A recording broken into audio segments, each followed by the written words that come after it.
Hi, welcome to episode 4 of Fight Fire with Feminism, the series where we use feminist concepts to break down some of the most popular TV and movie tropes, so we can all be more conscious with our media consumption. Today, we're going to be diving into queer representation in TV and film.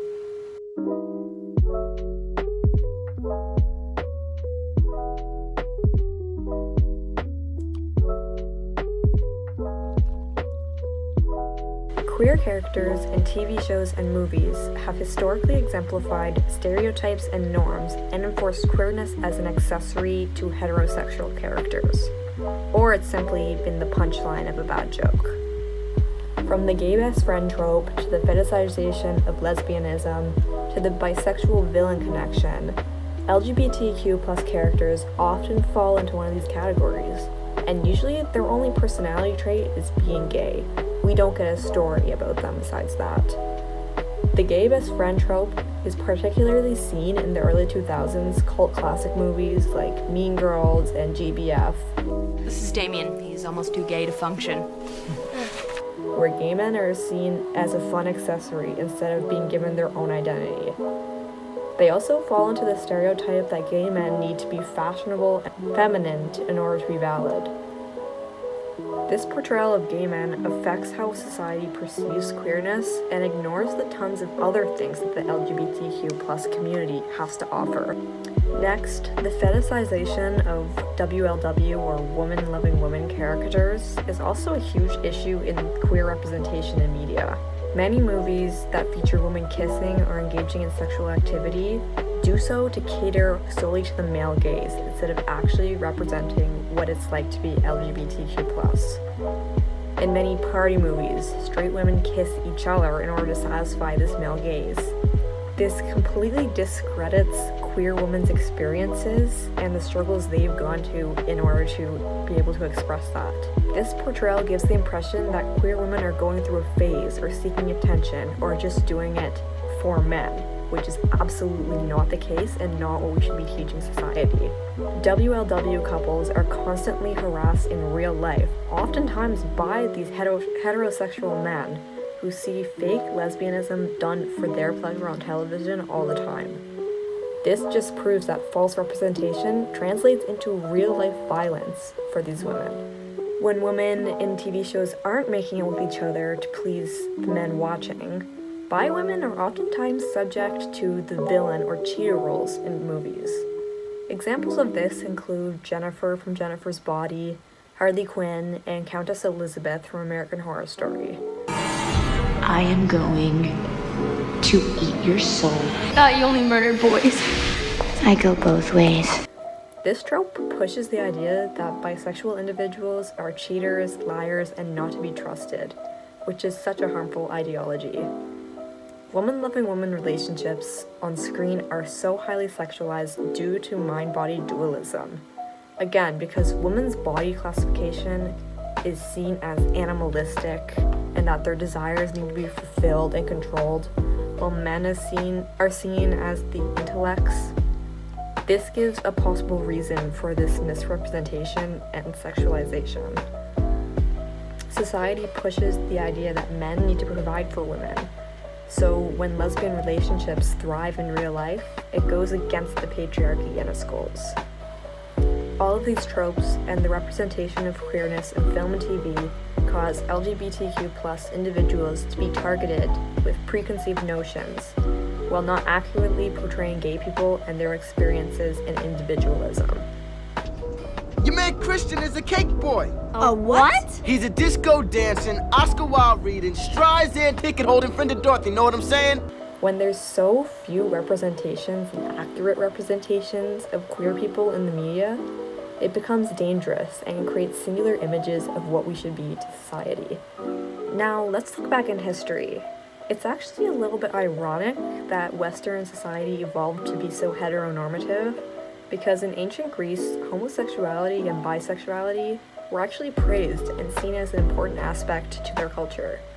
Greek history holds many stories surrounding homosexual acts, and although male dominance still existed in the culture back then, There is proof of lesbianism occurring, such as through famous poet Sappho, who was born on the island of Lesbos, where the word lesbian comes from. Yet, as Western society evolved, homosexuality was viewed as a sin and unnatural. Men were told that they must be the penetrator, and never vice versa. Philosophers like Aristotle pushed these norms, as he claimed that men's purpose was to impregnate as many women as possible. These ideas create homophobia in our society, and cause gay men to be viewed as the other, and portrayed as such in film. Now, let's take a look at history. Historically, LGBTQ plus folks, and especially trans individuals, have been the punchline of so many jokes, as first seen in Charlie Chaplin films. The jokes include cross-dressing to trick a man into kissing another man, then acting ultra-feminine as a mockery of gay people. These films prove that since the 1920s, the start of film, queer people have been stereotyped and not taken seriously, which society absorbs. These jokes continued in film for decades as society is conditioned to laugh when a non-binary character is mocked in Zoolander, or when Steve Carell rejects a trans woman in The 40-Year-Old Virgin. What, hiring a transvestite prostitute isn't helping me, man! You're a dick, man. Do you guys even like me? Or is this some sort of cruel joke that you're all in on? Because I'm not a freak. I'm a good person. All these jokes normalize homophobia and transphobia, and they invalidate queer experiences by only showing one representation, and that one representation is always being mocked. Some things have changed since the 20s, but the jokes surrounding queerness still remain, revealing a lot about how our society was built and who it was built for. Then, from the 1930s to 60s, the Hays Code was in effect in Hollywood, which prohibited any queerness from being displayed in film. This code fortified the social notion that queerness is bad and created a huge gap in representation in the media. Finally, in the late 60s, the gay liberation movement started to create some change and challenge gender norms and heteronormativity. Overall, queer people do not fit into the schemas that society has created for heterosexual people. By not following the norms, queer people disrupt the natural state that society has built for them, and again are viewed as the other. Although queer people are all unique in their identities, society has gone and created new stereotypes, that gay men must be feminine, that bisexual people are cheaters, and more. When these are the only representations we see in media, it leaves queer people to be put into boxes by society and judged unfairly. Nick, you're gay. Huh? You're gay. Be gay. Be gay. Be gay. Be gay. I just had to make sure these animals blush. Oh. Not you, you fastidious queen. Oh, you must be Nick. Well, friends call me Gay Nick.